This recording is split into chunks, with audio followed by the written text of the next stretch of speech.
Hello everyone, thank you very much for always being on Pitchside. I really appreciate the support and I really appreciate that you keep taking the time to watch the content, to share it, and also comment and give your opinion. Much appreciated.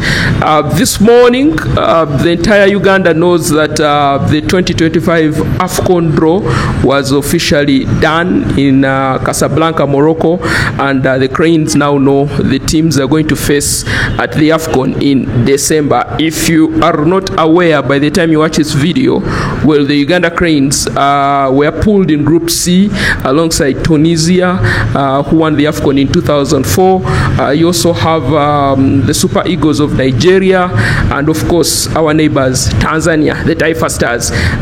Joining me on set today to dissect the 2025 AFCON draw is the director of Proline Football Club, Mr. Mujib Kasule, and I've always been here on the show with him, so he's not a visitor, should I say. Glad to have him here. Director Sebo, a very, very good day, and nice to have you on Pitchside once again. Yeah, good morning to you, and a good day to those that are watching us, and I'm glad that yet again we have an opportunity to talk about football. Okay, before we go into the AFCON draw, I think this is the first time I'm meeting you since your trip that you made in Europe with a couple of your boys from Proline Football Club.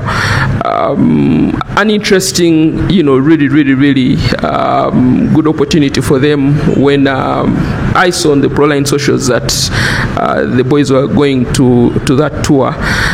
Maybe briefly break down how the experience was for the boys and what this means to the Proline Academy. Yeah, the tour was one of those activities that we are undertaking as people who are in mainstream football development for the youth.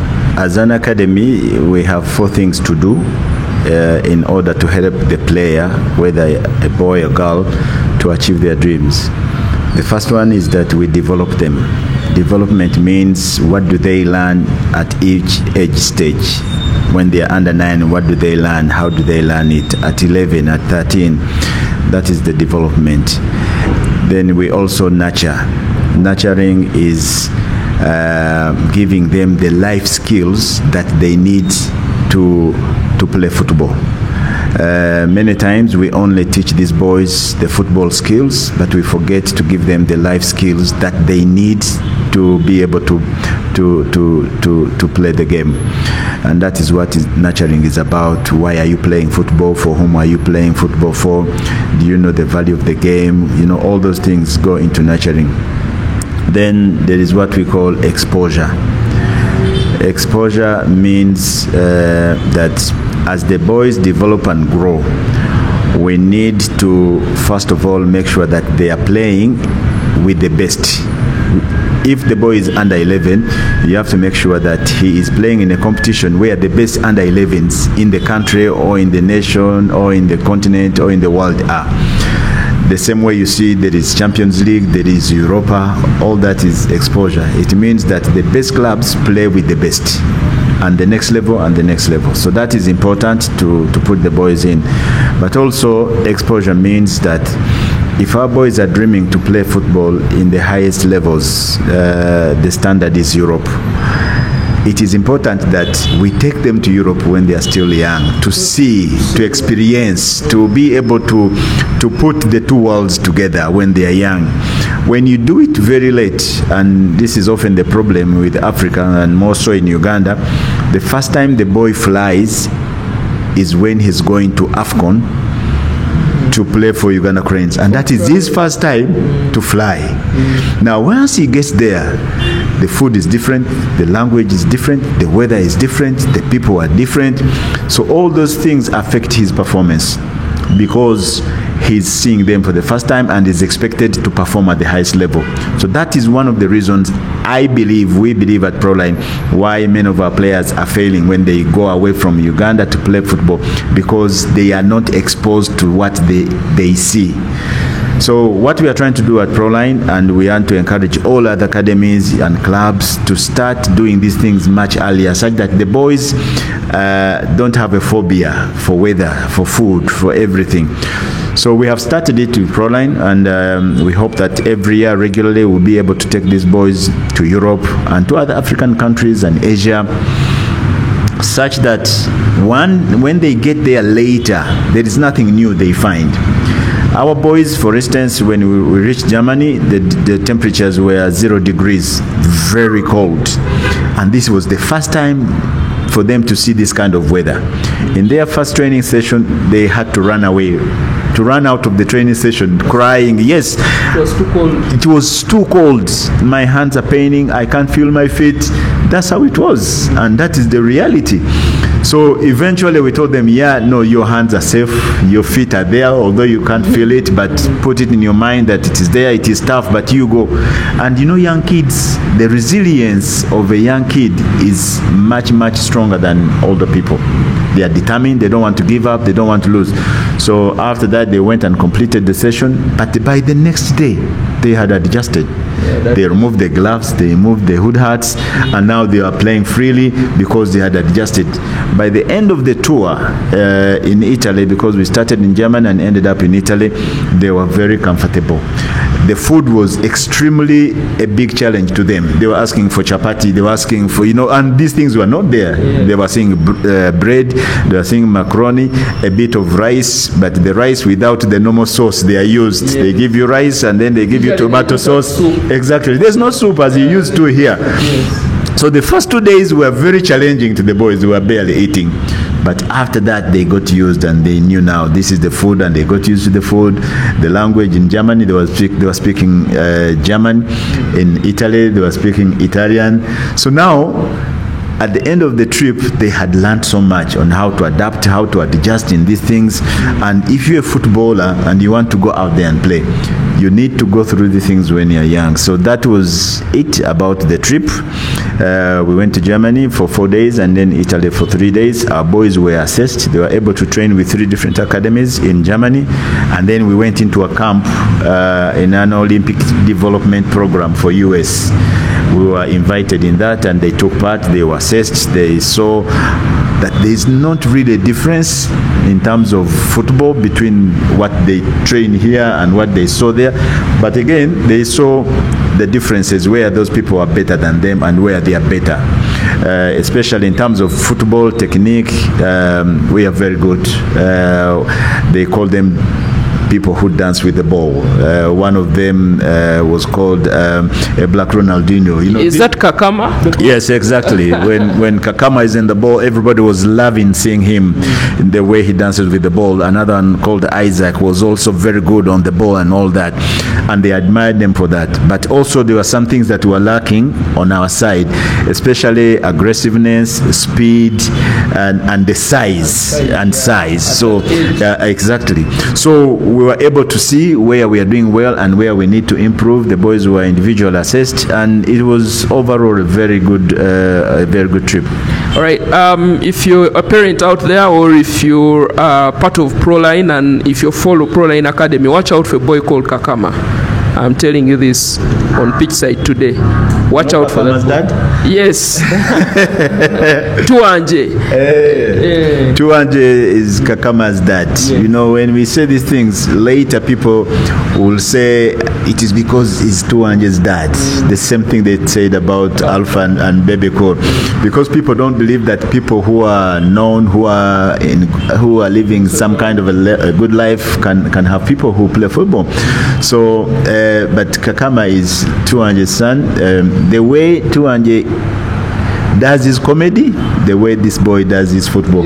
Yeah, the one is talented with his mouth, this one is talented with his feet. Extremely talented Kakama.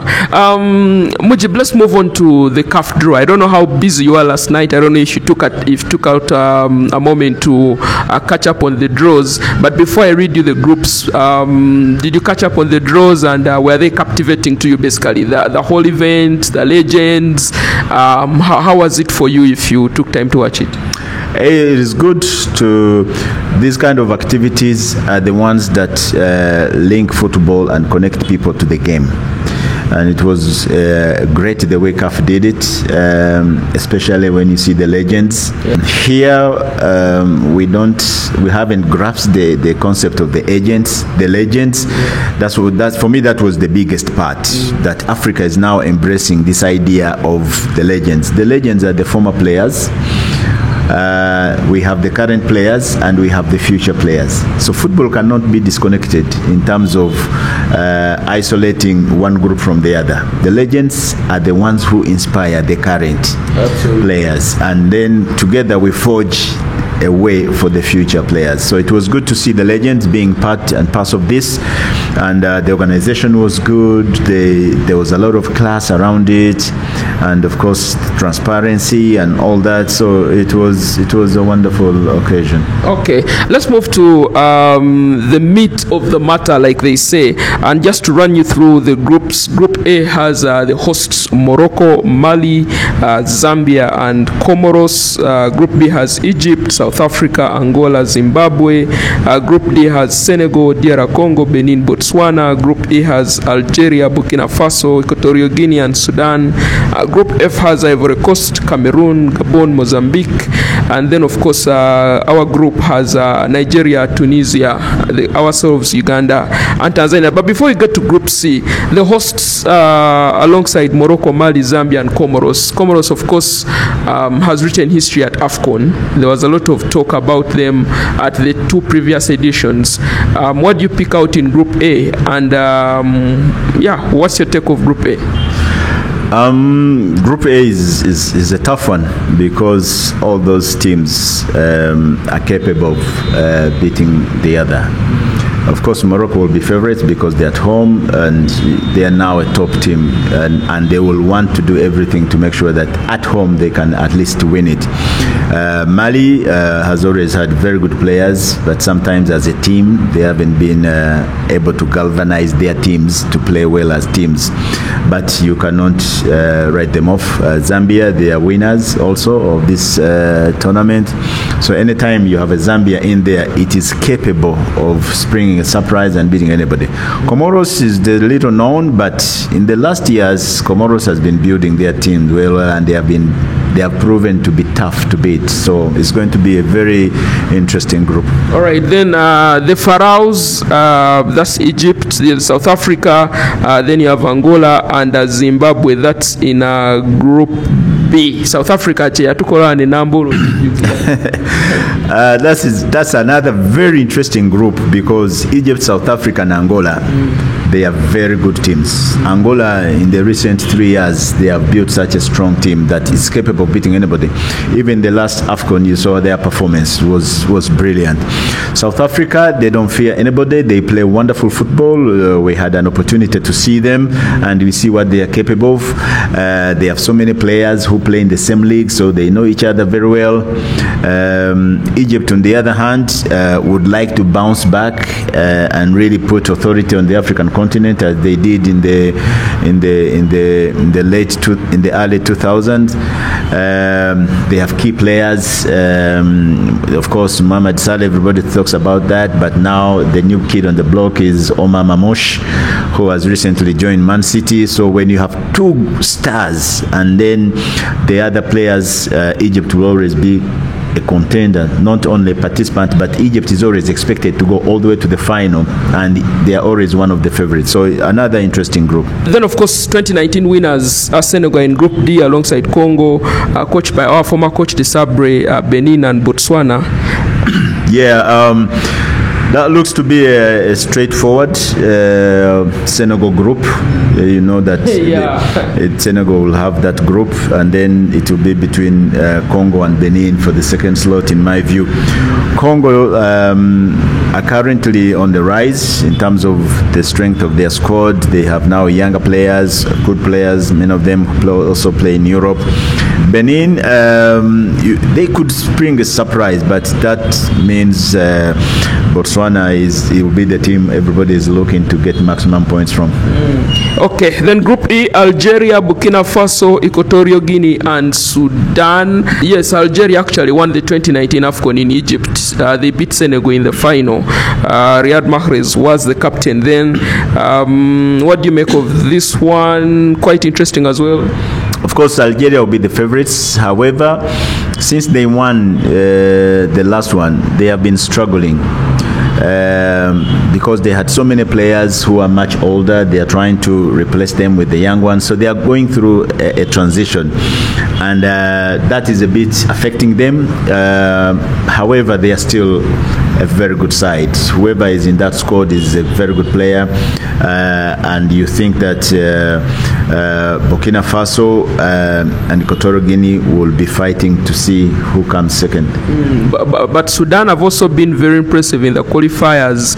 They are coached by Kwesi Appiah, and we know that they've had troubles with where they play their games because of wars and everything.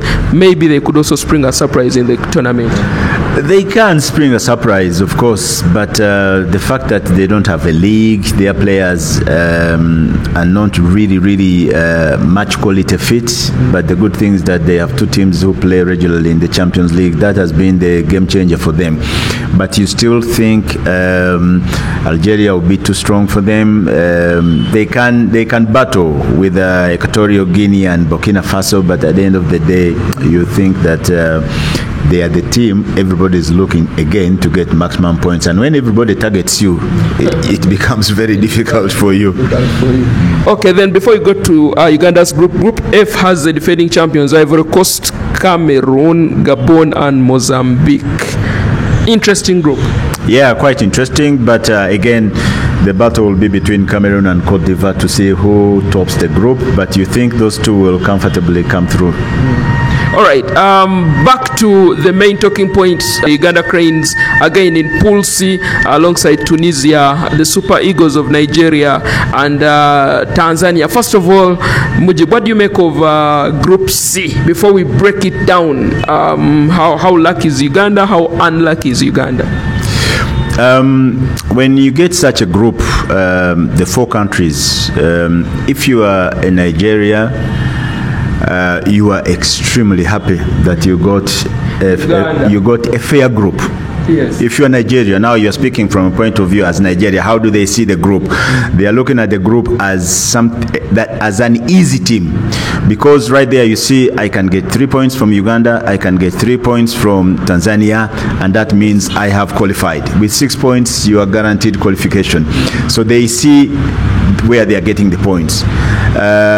Tunisia, I'm sure they are thinking the same. Oh, we got an easy group. We can get 3 points from Uganda. We can get 3 points from Tanzania, and we are there. Now, if you're Uganda and you're looking at the group, you're looking like, yes, I can get 3 points from Tanzania.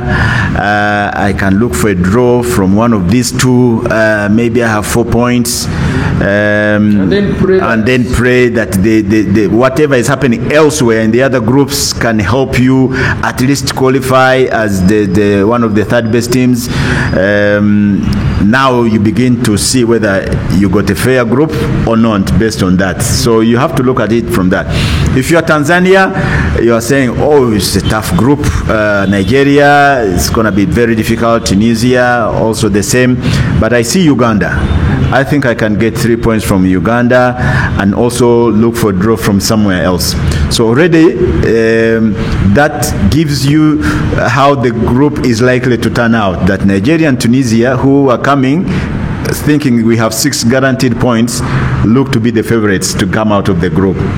Then Uganda and Tanzania are looking at each other and saying, I can get points from you. The other one is also saying, I can get points from you. So already that gives you an idea of how the group looks like.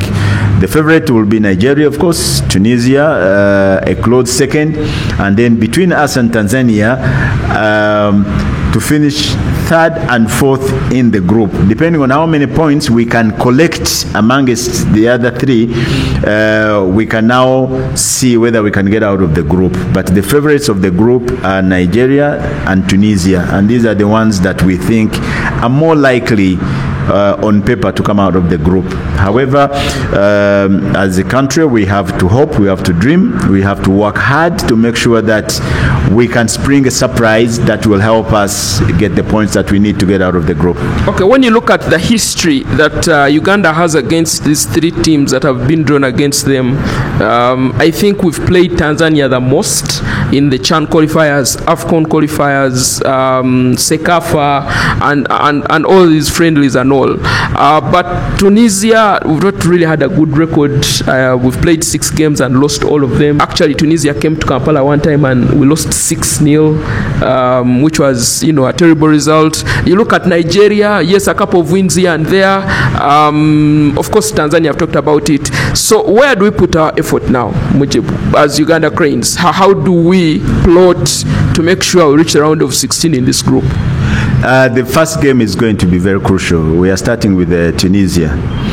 That is a game you cannot afford to lose, because once you lose the first game, then you're already behind. You are chasing the pack. But once you get a result from the first game, that gives you the momentum going to the second game. And we are lucky now that our second game is against Tanzania. So if we get something out of Tunisia, then we hope that we can get maximum points from Tanzania. Now you're on 4 points. Now you pray and hope that by that time when you meet Nigeria, they have already qualified. You want them to win their first 2 matches before you meet them, such that the pressure is low on them to get maximum points. And that gives you now a bit of a chance playing a team that has a little bit of complacency, and maybe you can even get a draw out of there. So that is how we have to look at it. But it's going to be a tough group, but you can hope and pray that the boys are able to bring their A game in the first game and also be able to beat Tanzania. That is where our calculations are. Get something out of Tunisia in the first game. Make sure you get maximum points against Tanzania. Is it going to be easy? Extremely difficult, because Tanzania will also be looking to get maximum points from us. Yes, historically we have beaten Tanzania, especially in the recent 10-15 years. But Tanzania now is becoming better and better as a team. They've actually beaten us in the AFCON qualifiers. Yes, they beat us. We also beat them, but they also beat us. And they have players now who have experience, because their teams are consistently in the Champions League, and this is the highest level of football in Africa. The other thing we talked about earlier called exposure. So they are exposed to the highest quality of football on the continent. So players who are playing there have the experience now, have the class they need, and they will also be dreaming. They will not fear us because they know us. We are neighbors. That's a real derby.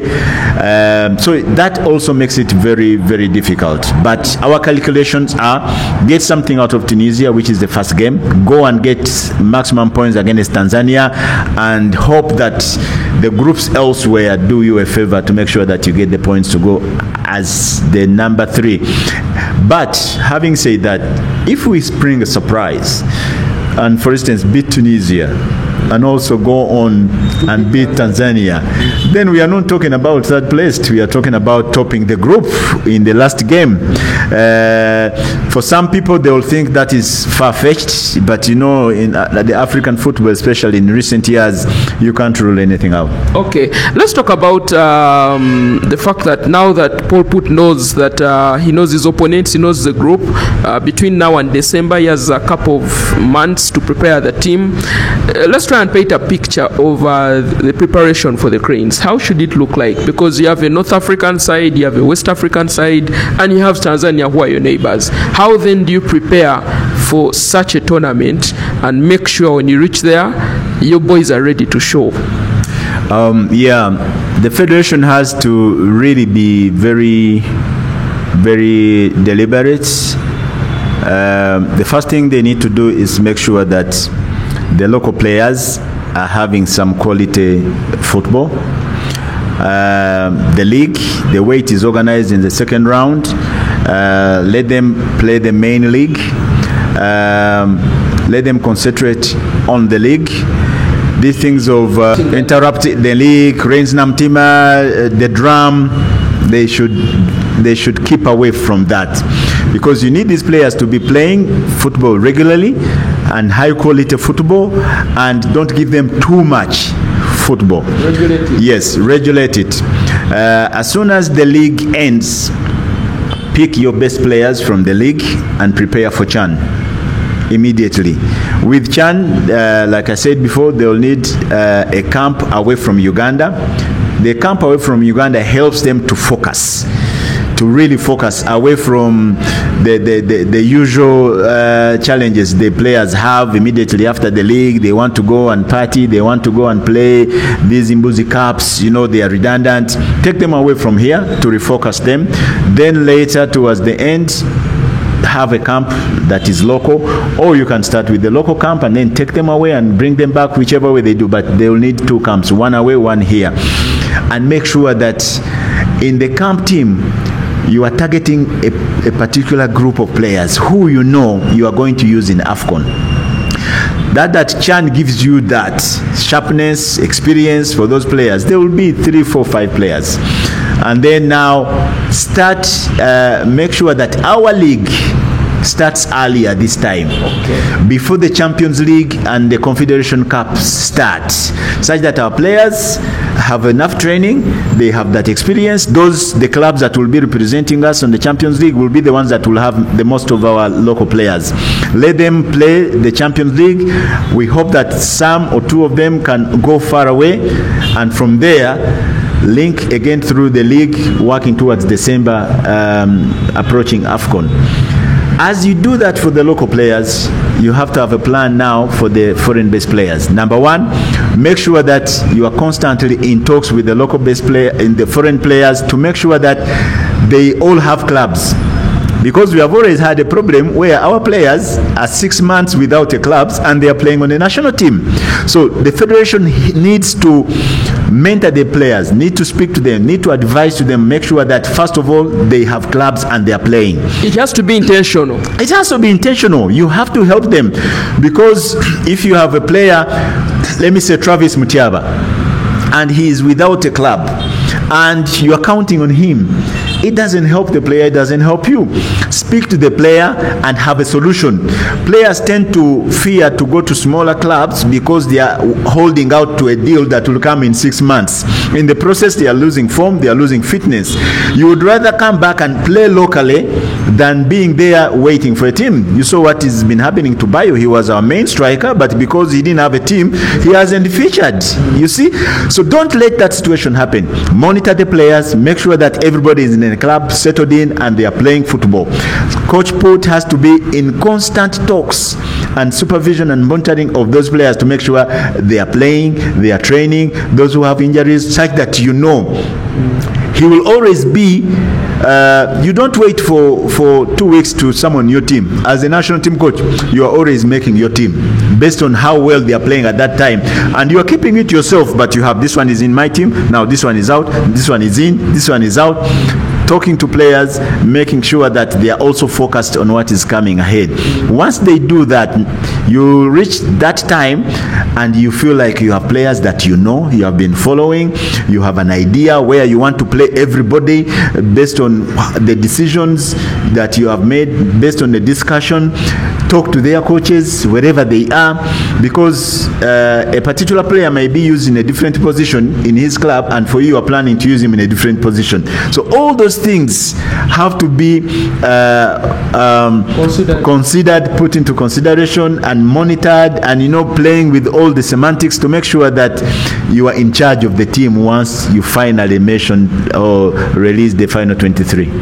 Okay, Mujib, there's been a lot of talk about the Uganda Cranes team, especially the one that played the qualifiers as we sealed a ticket to Morocco. The talk has been about experience and mixing the team with, the local best players who are given an opportunity to play well. I don't know which side of the coin you pick, especially with bringing back some players who have been on the national team before and are still active, and others say maybe they can they can offer something. There are a number of players out there that we all know, from Denis Iguma to maybe Salim Jamal to Luaga Kizito. What's your pick?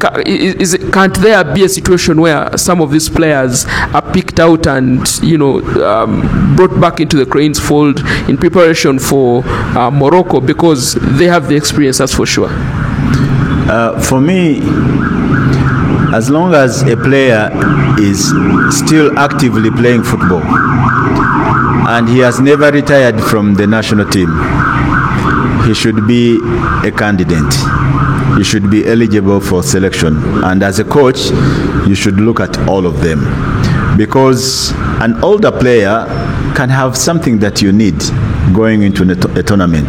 Because as a coach, you know your tactics, you know the requirement for the positions, you know the game approach, you know your own game approach, you have your own game model. So as you watch these players, you relate what you see them do with what your game model is. So if an older player suits your game model and is playing well, and you're happy with what you are seeing currently, there's no reason why you may not consider him. Local players, for me, they are very key, because we don't have enough players playing outside to make the Cranes. So that means they are supplemented with the local players. So if a local player is doing well and the coach believes he can add value to the team, why not? The qualification we just achieved, I think the local players who participated really put up very good results. 2 goals from Omedi, another goal from Jude Semgabi, assists and creative play from Alan Okello. All those helped. Alia, of course, Sechiganda, they all played their role. They played really well. So you cannot discount them. However, look for the best players that you will have, to make sure that you have a team that can go there and compete. You cannot say old players, no chance. You cannot say local players, no chance. No, you have to give everybody an opportunity, and I think Paul Put so far has done that with the return of Ochaya at one time, then Isaac Muleme in there, Tadeo Luanga coming back when they needed him. So all this shows that he has been open to all these kind of players, and if he continues like that and monitors them, he will have a team that he will feel comfortable going to Morocco with. Okay, the mental aspect of the Ugandan players and them being ready for such tournaments. I'm sure we've talked about the coaches and how the FUFA should help the team prepare, but Mujib, how about the players individually? How best can these players make the best out of this opportunity? Because it's a massive opportunity playing at AFCON. How best can they make the best out of it before the tournament starts, so that they can probably perform so well? For any player who dreams of playing in Morocco at the end of this year, you must treat yourself as if this tournament is 2 weeks away. Wow. That is what will help you to focus. As if this tournament is 2 weeks away, then you focus. Then you work on your physical ability, because you have to be healthy, you have to be injury free. Then you have to be playing regularly and consistently. You have to put up consistent performances. So that means that everything that you need to do as a player: train well, eat well, rest well, and focus. From now on, you have to focus as if this tournament is 2 weeks away. Every game you go in the league, make sure that you are putting up a performance that will help you be part of the team. Wherever you are, those who are playing locally and those who are playing in foreign leagues, that is how they should approach it. You need to focus. You have to put on, you have to have the mentality, you have to have the character, because at the top, the mentality and character will take you so far. And that's what they need to do. Stay away from injuries. But how do you do that? Focus. Go and play the league matches, listen to the coaches, work on the individual weaknesses as a player, strengthen yourself, go to the gym when you have time, and make sure that you are ready for every game that is coming in front of you, planning for Morocco in December. Okay, one of the biggest factors in Ugandan football, at least for now, is the fan factor. Between now and when AFCON happens, I'm pretty sure fans will be looking forward to this tournament and they will be excited. But how best can the fans and the national team be fused together so that by the time the tournament comes, we have quite a sizable crowd in the stands supporting Uganda Cranes? Because I feel it's also a major factor.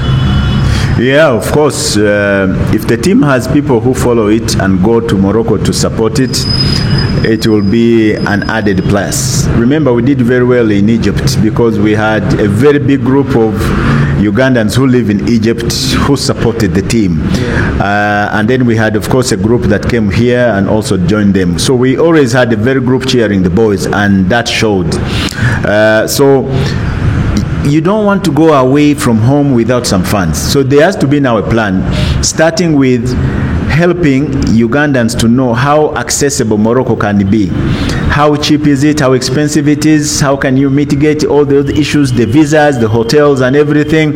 They need to be helped by giving them the information. They need to be helped to follow the team now, to give them the impetus of wanting to go to Morocco and watch the team. Because if we can take some people and also those that are around who can cross to Morocco and watch us, it will be brilliant. But people need information about Morocco. People need information about the team, the travel, the visas. The government and the federation, they should make sure that they start now to interest people in this trip. People can go for holidays. Ugandans these days are doing a lot of holidays. Many people in December, for instance, go to Dubai. So can people go to Morocco instead to do their holidays in Morocco at the same time watch Uganda Cranes? Because Morocco is beautiful. Morocco is also a very nice place. Many Europeans go to Morocco, especially up in the north, around Marrakesh. We don't know where we shall be. Maybe already we know we're in Rabat. We are in the capital city. So we are in the best city. So people need to know all these things. Give them such that they can start saying, "Oh, I can go to Morocco and with my family and also see Uganda Cranes." But there has to be, again, a deliberate plan, because if you go there without funds, it will be very difficult for the team. Mujib, where do you see the Uganda Cranes going at AFCON? How far can they go, according to you? I think if they finish second in this group, for me it will be a very good achievement. Forget even that they're going out of the group stages, but the fact that you have Nigeria, Tunisia, and you are able to finish as number 2 in that group, for me that will be a very big achievement. Going out of the group, yes, it will be the minimum we expect from this team, because remember now, going out of the group means going to the last 16. It is no longer the case of going out of the group and you are in the quarterfinals. So you will be in the last 16. If you get out of the last 16, for me it will be a normal performance, because the yardstick for me will really be to go to the quarterfinals. If these boys go to the quarterfinals, they deserve a hero's welcome back. They need dinner in the State House, bonuses. They will deserve all that. And for me, that should be the target. Last 16, there is no difference, because this tournament a few years ago was only 16 teams. So last 16 now means the same as before, because now they are 24. So for really progress to be shown, we need to get to the quarterfinals, and if we can finish second and we play anybody in the quarterfinals, and then it is anybody's game. We have already been at the last 16 in Egypt, but now I think quarterfinal will really be a historic achievement, and I think they should go for it. They should put all cards on the table to make sure that they push as far as going to the last 8. But for me, as a coach and somebody who follows the game, if we can finish second, that will be for me a very good achievement. Even if we don't go in the quarterfinal, at least the team will have given me hope, especially for 2027. Okay, overall, who of the big boys on the continent do you see winning the AFCON? Ivory Coast are the defending champions. Of course, hosts Morocco are in there as well. Who do you think would be venture champions at AFCON? If I had to pick one team, my bet would be on Morocco. Oh, wow. Because they performed well in the World Cup. They have very good players, and the most important factor now is that they are at home. They will do everything to win it at home. So for me, Morocco would be my team if I had to pick only one. And finally, the last edition of AFCON was really a very good experience. The viewership was up there, the excitement, the thrill. You saw what South Africa did, and Ronwen Williams, and all these other teams. Some really, really mouth-watering matchups.